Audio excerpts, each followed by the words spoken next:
Well, hello, everybody, and welcome to your weekly astrological forecast.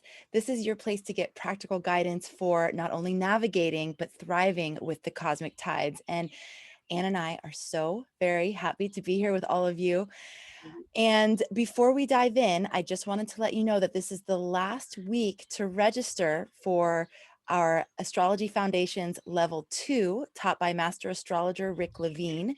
If you are interested in joining us, now would be the time to do it. And we will, if you didn't take level 1, you can still take level 2. And when you join level 2, you'll get 10% off level 1. But if you feel like you already have a solid foundation in astrology, you can just go ahead and dive into level 2. It's recommended that you've taken level 1, but not required. So we would love to have you in class. We'll be releasing the first module this week. You can go to astrologyhub.com/foundations and the number 2 to join us now. That's astrologyhub.com/foundations, number 2. Anne. Here we are. And the world swirls. The world swirls. As Tony Kushner said in Angels of America, the world spins forward. So we're spinning forward. And one of those weeks, all right, what do we have on the scale? Another 2 to 200, depending on who you are. Hey, you're gonna, it's observational. So we have this huge pile of planets in Aquarius. The new moon is this week on Thursday, and the new moon is on the US moon. There's a chart cast for it's called the Sibley chart. Ebenezer Sibley, Ben Franklin stopped by 12 years after the Revolutionary War started and gave Ebenezer, he was a Mason too, Ben was a Mason, gave him the chart because the founding fathers were Masons, and they elected the chart for the Declaration of Independence. And so it has a moon in Aquarius, that people are entitled to be free and pursue life, liberty, and the pursuit of happiness. That opening line, life, Aquarius, freedom, just that vision of what our aspiration is here as a country. And so this week, the new moon is on the US moon, and it's on Thursday. But we also have Saturn, Jupiter and Venus hanging out together, snuggling, Mercury retrograde, Athena, the moon and the sun, all in this little clump of Aquarius. And every single planet in the chart is reporting into Saturn in Aquarius. So he's the boss of everything. And we're going to have that for another month, because once we get into Pisces, the planets answer into Jupiter, who is still answering into Saturn. So we basically are having Saturn. So depending on how you like your Saturn, and some people don't, but some people do your Saturn, folks. This is a Saturn chart. And so, but with that pile of planets, that's a lot of energy in Aquarius. When we have more than 3 planets in a sign, we call it a stellium. And what happens is it's like so much energy, it like shoots it over into the Leo, right? Because it's the opposite sign. So there's a lot of energy shooting into Leo, and people going da-da, da-da, da-da, because the energy is so intense in Aquarius. The babies that were born in 62 in February, they all have a huge pile of Aquarius stellium, so, and obviously any baby being born now has a pile of Aquarius energy. But because it's on the US moon, it is particularly emotionally up for everybody. And so, thinking about what your passions are, what your beliefs are, what your aspirations are. And then of course, other people, this is a new moon in the sign of what are your hopes and dreams about your future, and with Venus and the sun, Venus and Jupiter is kind of snuggling. What happens over the next day or so when the moon goes into Aquarius, he's going to first hit Saturn, then he's going to hit Jupiter, then he's going to hit Venus, then he's going to hit Mercury, then he's going to hit Athena, and then she's going to come to the sun, and she's loaded up with all this energy.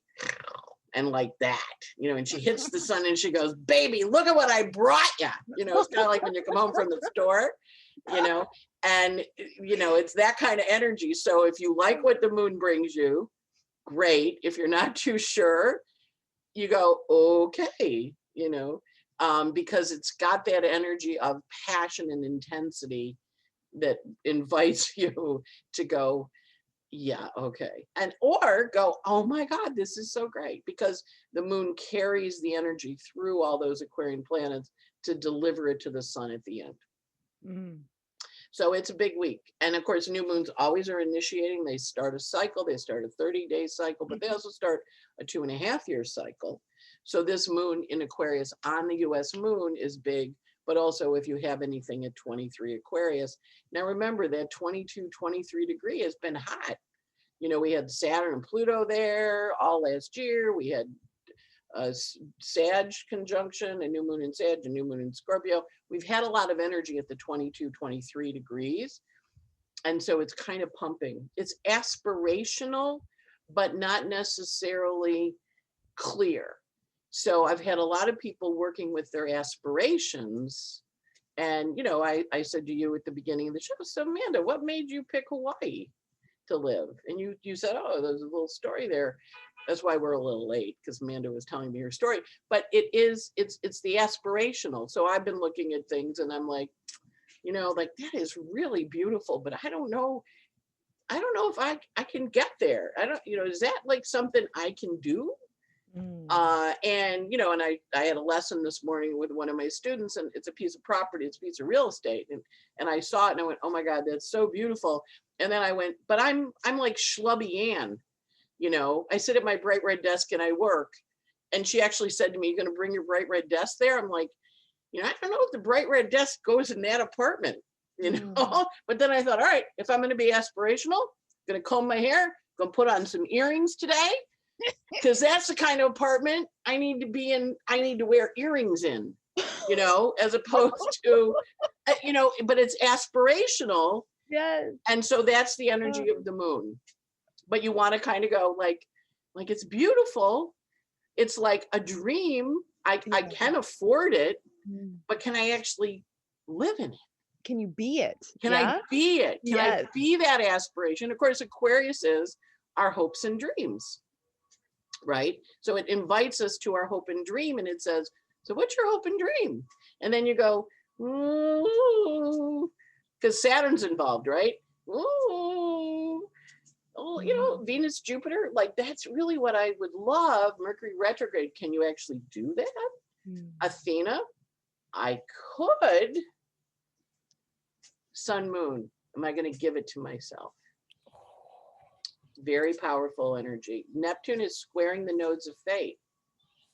He's inviting us to think about what the housing is, because he's opposite Vesta. What's the housing we want for our dream? What houses our dream? So it's a very interesting week, and that new moon chart reflects that, because Neptune's opposite Vesta, and of course this is a house with a view of water. We're having stuff about, you know, the government. Neptune, Vesta, the house of the people, right? Square the nodes of fate. What direction are we heading in? What is our aspiration for ourselves? What do we believe is possible? What's our hope and dream in that Declaration of Independence? So I encourage everybody to go read the Declaration of Independence this week and think about your aspirations as we work with this new moon energy, because it's all about the dream, but it's also about, well, if I was going to do that, and remember Uranus and Mars are in Taurus, they're squaring it. The other thing that happens is this is the year of the ox. We're going from the rat year. Rat years are plague years. We had a plague last year in the barnyard. And of course, rats, you know, they carry bubonic plague and all that. We're going to the ox year. Now we have plows now and, you know, tractors and stuff. But in the old days, you'd harness 2 oxen. You'd have 2 ox born around the same time. You'd cut their balls off so they wouldn't be frisky. You'd put a yoke on them and they would plow the fields. Back to our plowing metaphor that everybody gets all excited when I bring up with you, because you turn all red. Amanda turns red when we talk about plowing, but this is the oxen, all right? So we're in the barnyard, right? We're still in the barnyard, but ox are a yin animal. They're very receptive. They're considered nice. They serve humanity.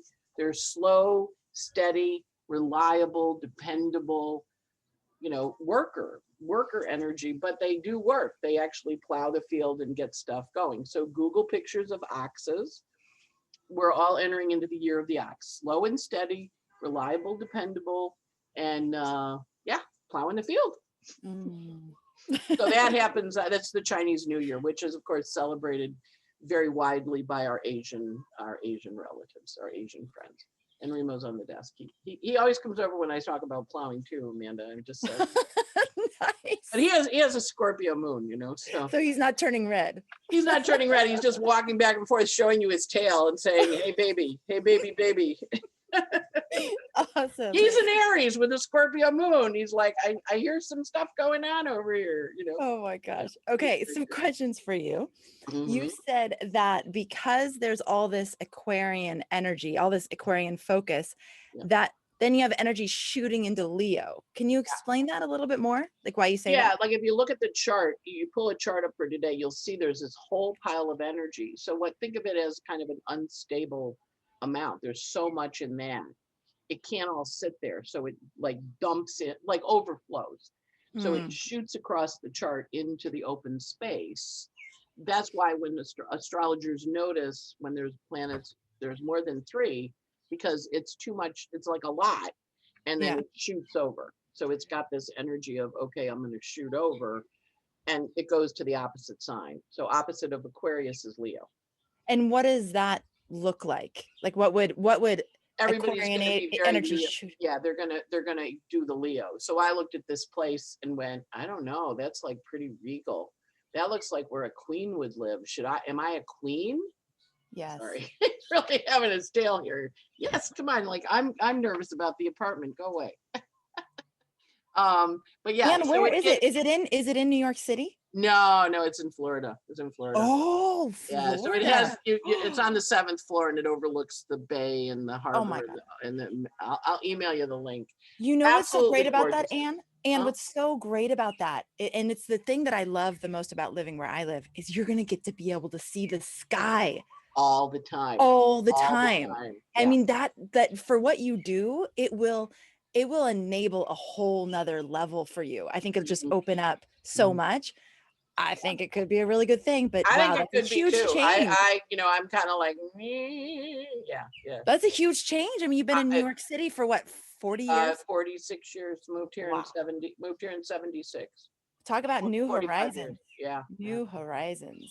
Wow. Well, it is a new. I'll mail you the link. It's beautiful. But I also am like, like really, I could live there, and like the answer is yes. That's Leo, like, oh my God. And then the Aquarius goes, so it's got that energy of the dynamic. Remember, Aquarius is the audience that watches things. Right. Leo is the performer that goes, yes, this is the thing. Let me help you with this a little bit. Okay. This very Leo move to your queen status in Florida, overlooking the bay, will help you serve the collective even more. Will help you do your Aquarius even more. I promise. Okay. I'm helping you justify it. Okay. I like that. Yeah. I think it's really true. Yeah. All right, here we go. So I have a couple other questions. Yeah. Okay.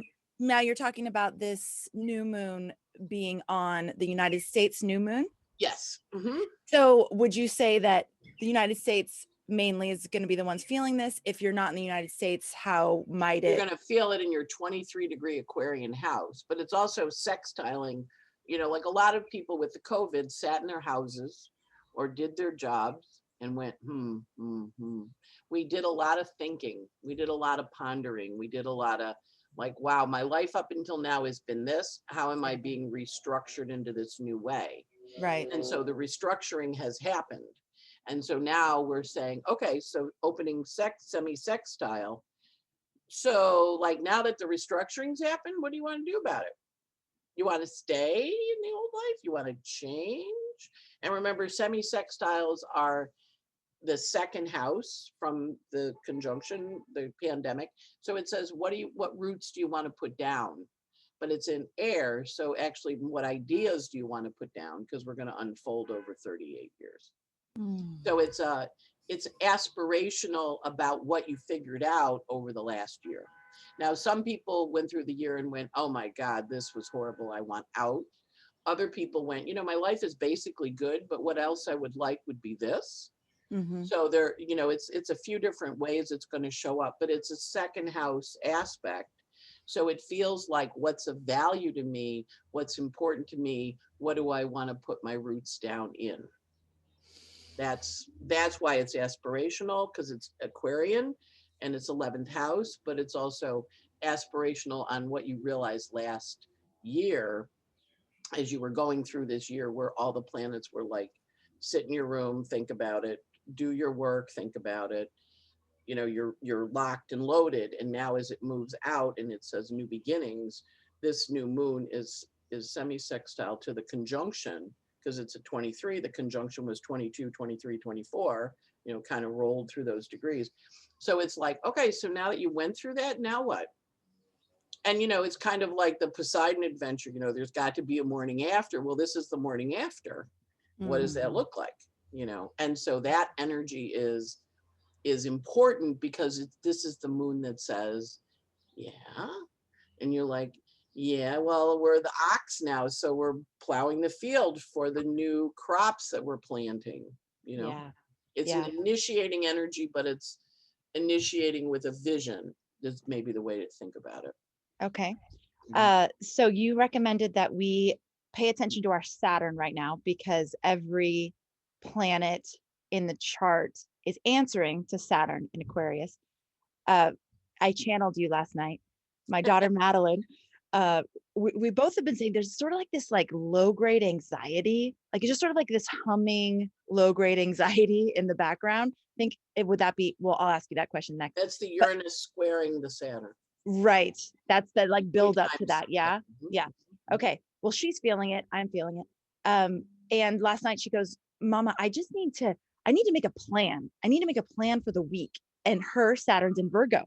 And so she, before bed, she just, made her little plan for the week. But I was like, Madeline, that's you doing your Saturn. Like that's right now, the more you can do your Saturn and actually give it energy, give it a direction, the better you're going to feel.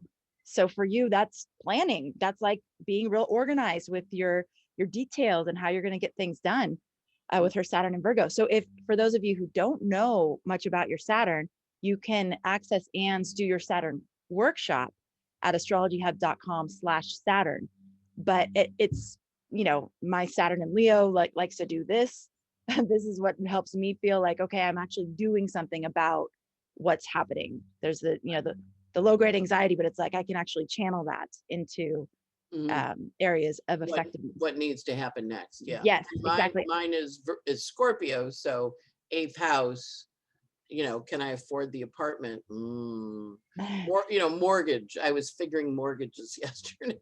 Do I want that kind? It's all do your Saturn, and it is the Aquarius energy is very anxiety producing, and we are going to have the Uranus Saturn square next week on the 17th.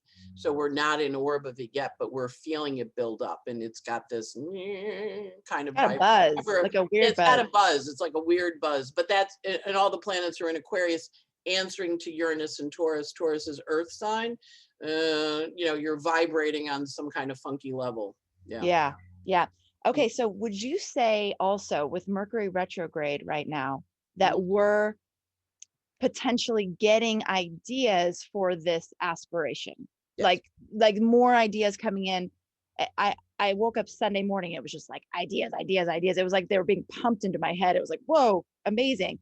And we know when Mercury's retrograde that Mercury's closest to the Earth, right? So the communication channel technically could even be more open, even though we also know it can cause wires to cross. But would you say that people pay attention to their ideas, pay attention to the dreams, pay attention to the thoughts that are coming in right now in particular? Yeah, because Mercury is also coming, he's retrograde. He's talking to the nodes, right? So the nodes are in Gemini Sag. So he's in Aquarius. So it's a sextile to the Sag, and it's a trine to the Gemini.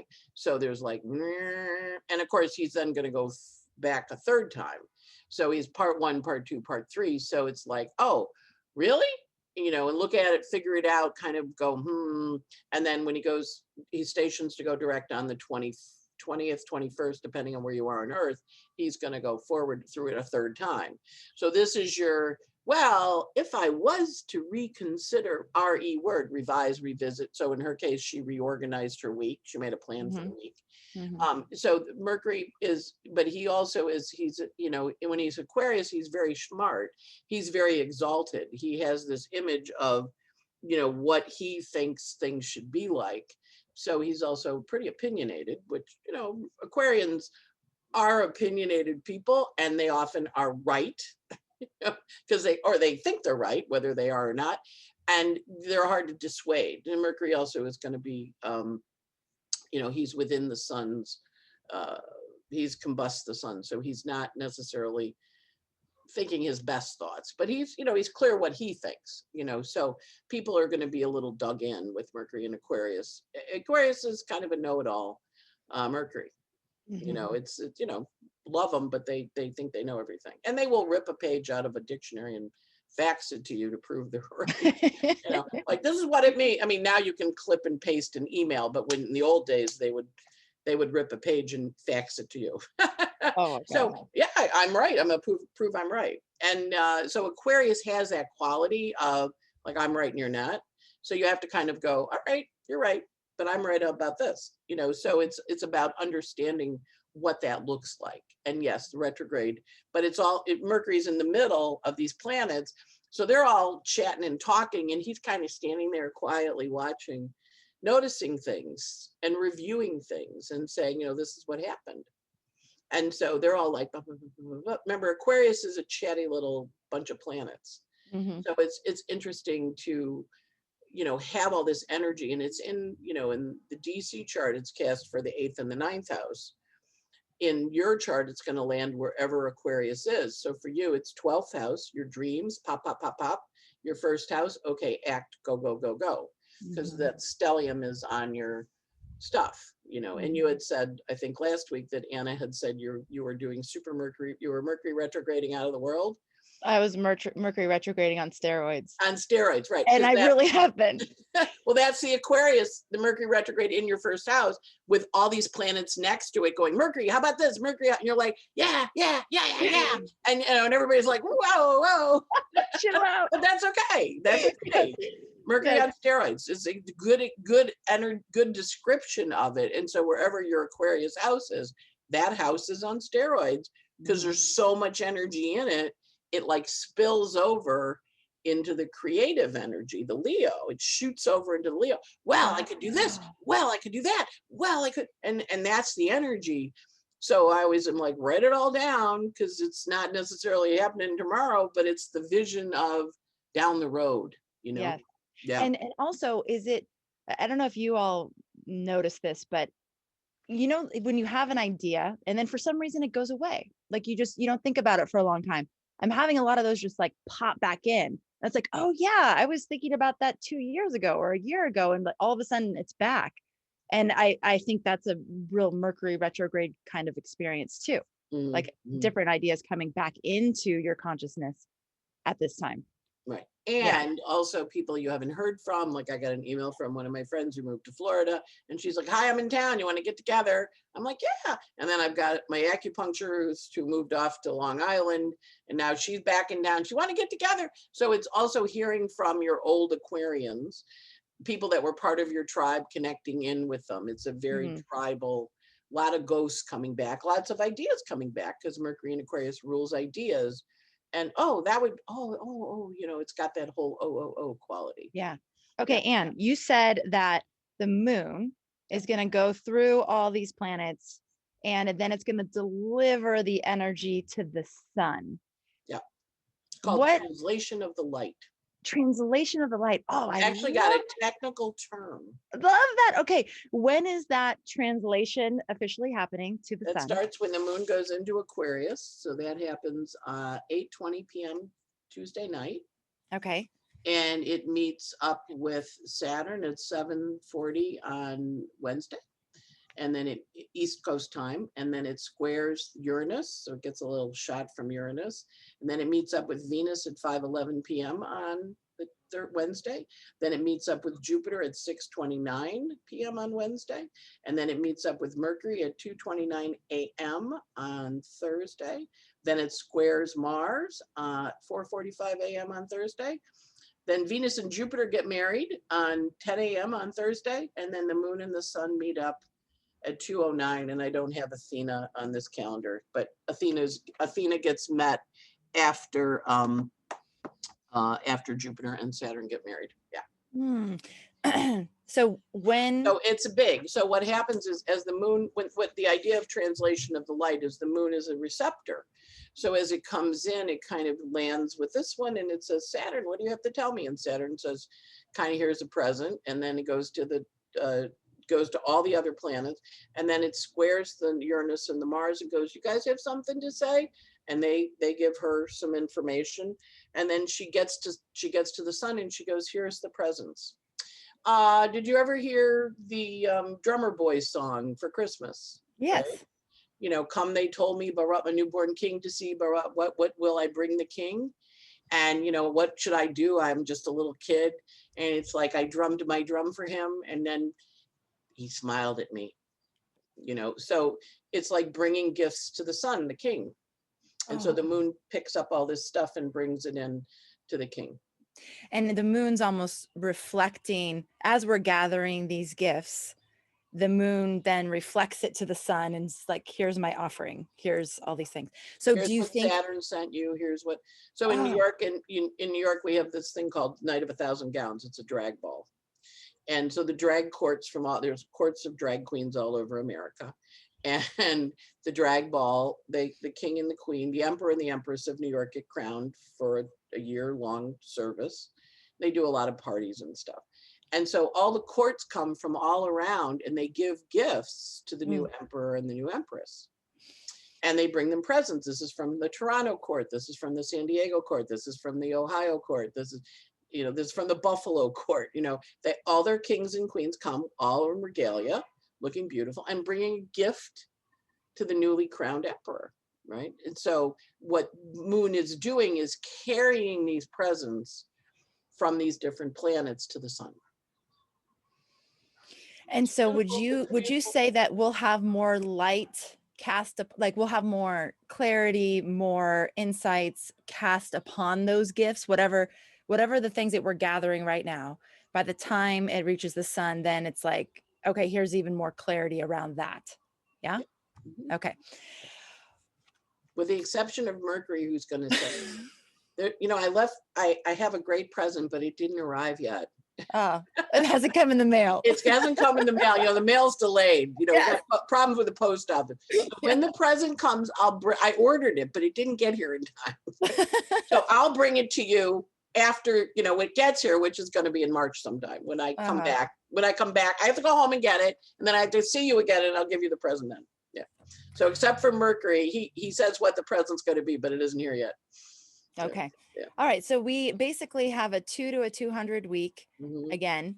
Yeah. We like those, you know, and what you do is I always watch for who's got the 200 week, you know, like last week it was the GameStop people where they were doing the stock trading, and the people that lost billions of dollars. I'm like, oh, okay, you had a bad week, you know? So you're going to look at, you know, observationally, hopefully you don't have one, or people don't have one, but there's also a little hammer of Thor out there with Vesta as the swinger of the hammer.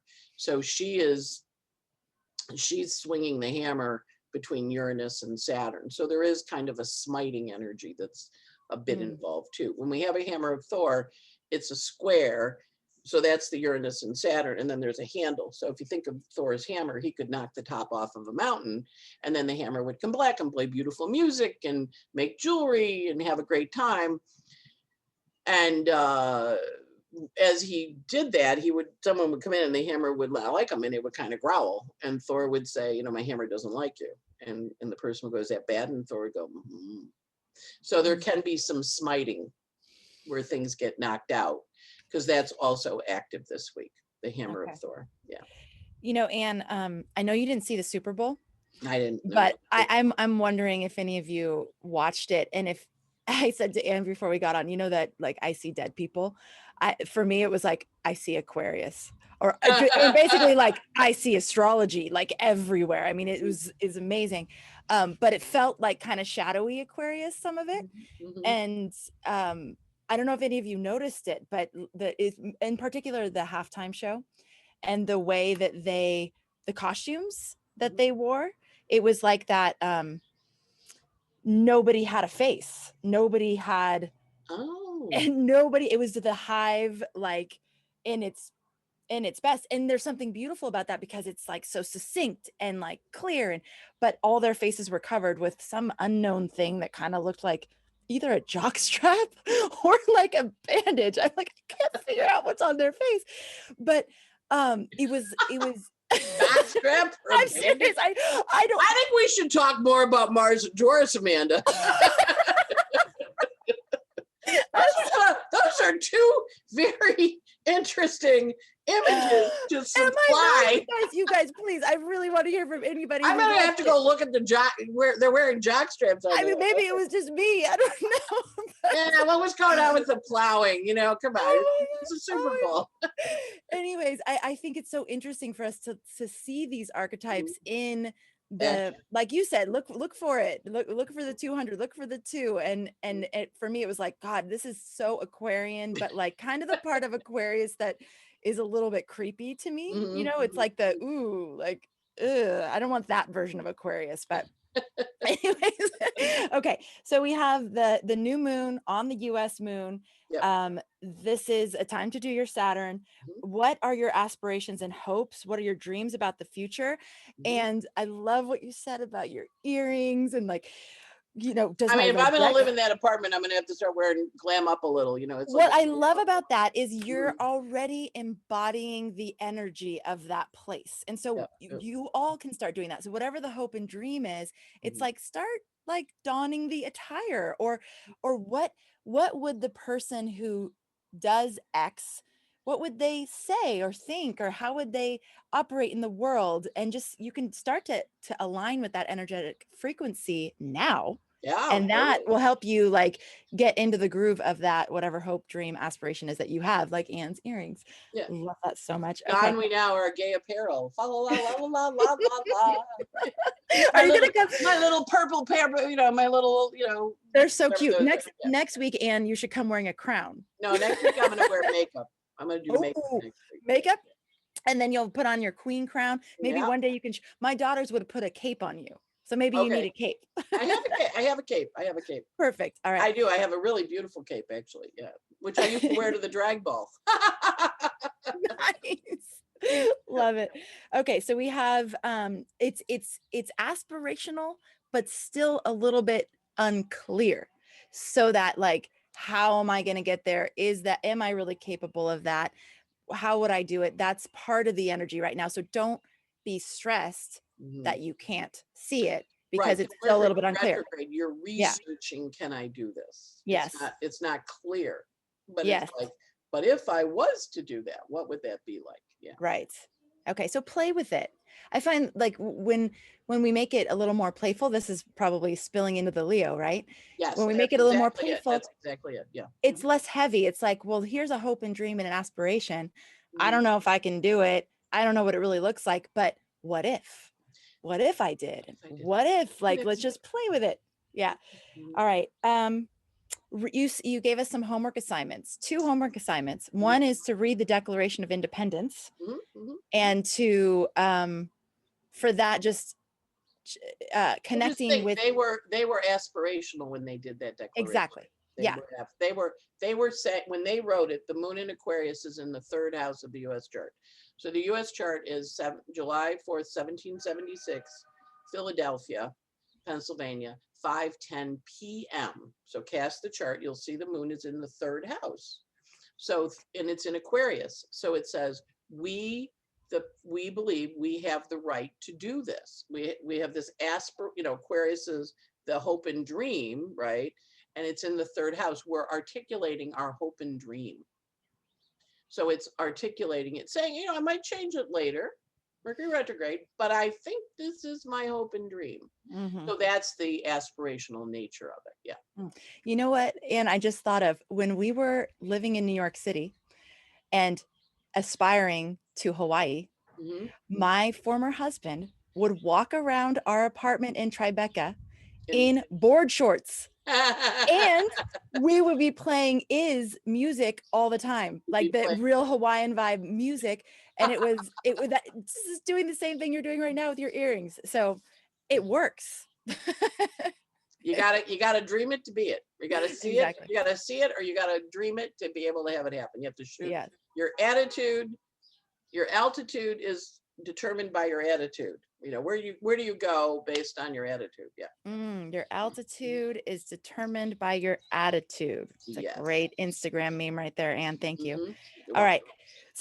So this not is mine. It's not an original. It's what it, you know, I have a book. Okay. My manager gave us that book when we were in sales. It was like, have a dream, make it big. You know? Yeah.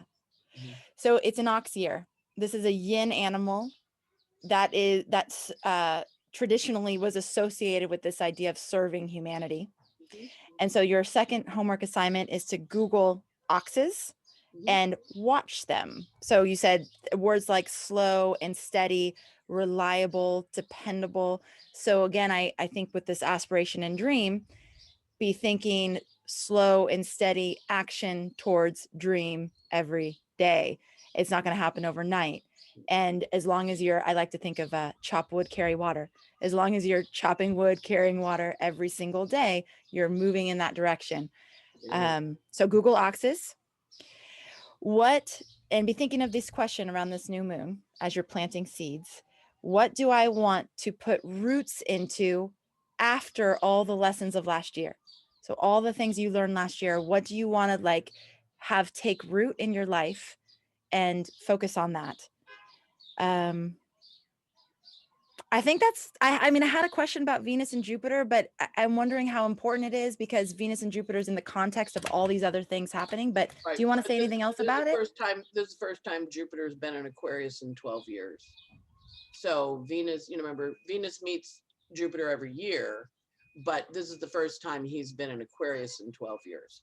So they haven't partied in Aquarius in a while. So how does Venus and Jupiter and Aquarius feel? Right? Like, how do they feel? And they meet up at 12:36. So when Venus is love, a connection, relationship, community. When she's in Aquarius, she's love and money. But when she meets up with Jupiter, it's lots of love and money, lots of abundance, lots of vision, lots of ideas, lots of connection, community, relatedness. But she also, when she's in Aquarius, she's a little detached. She's not like, oh, I have to have it. She kind of is a watcher. She looks, remember Aquarius watches, but hanging out with Jupiter, she's like with her buddies. She goes, well, hi, how are you? What are you doing? And he goes, hi, how are you? And they're having this chat. Venus and Aquarius people tend to fall in love with someone based on conversation.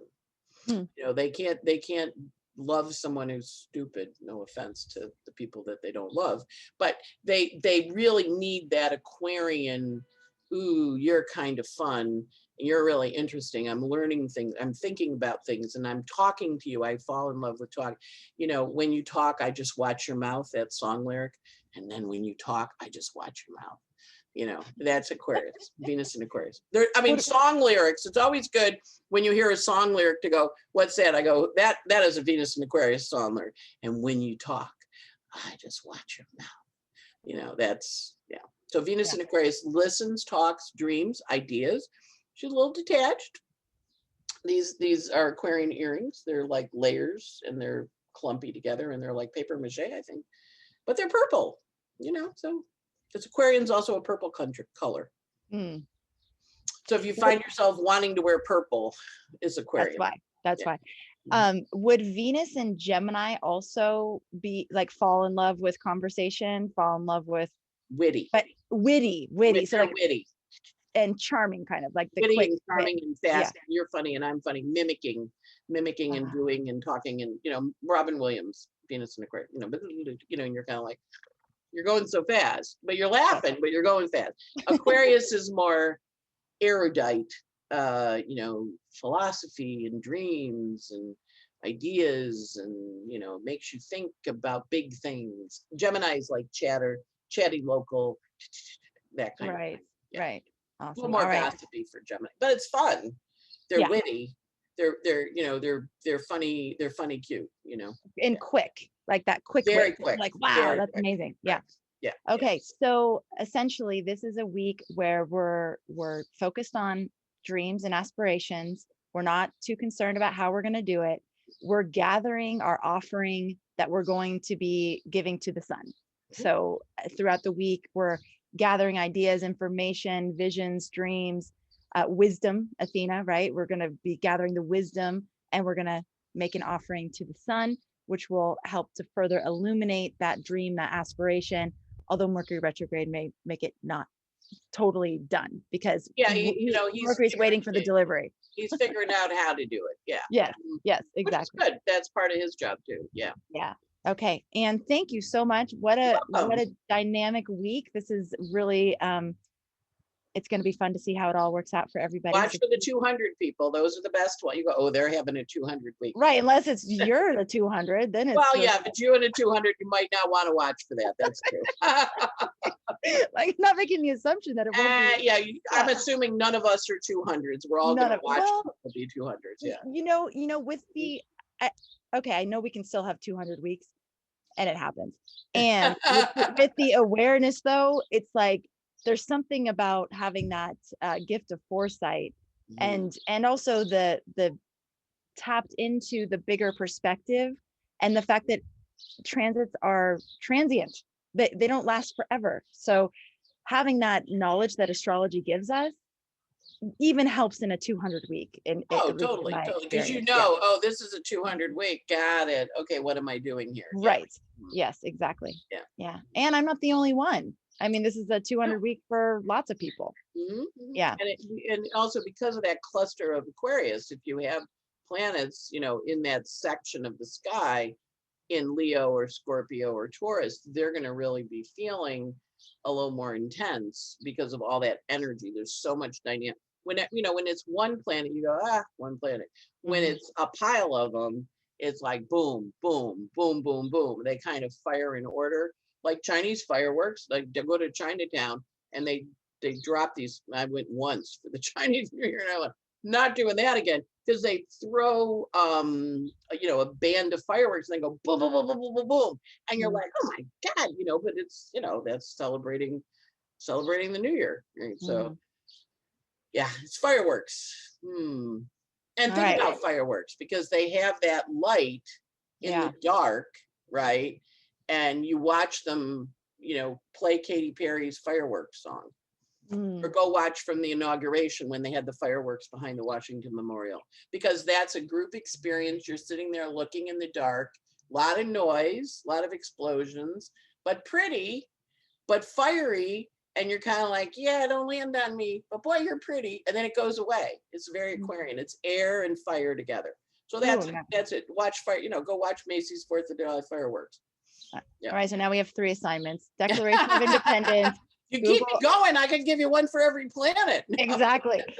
Google or DuckDuckGo if you don't do Google. Oxes. And then we have Listen to Fireworks by Katy Perry. My daughters will love that assignment. We love Katy. We'll do that together. Yeah. Awesome. When she was singing that fireworks song when they were shooting them off at the inaugural, I was like, what a great, whoever planned this, they did good. This was good. This was good visual. I see Aquarius everywhere. It's everywhere.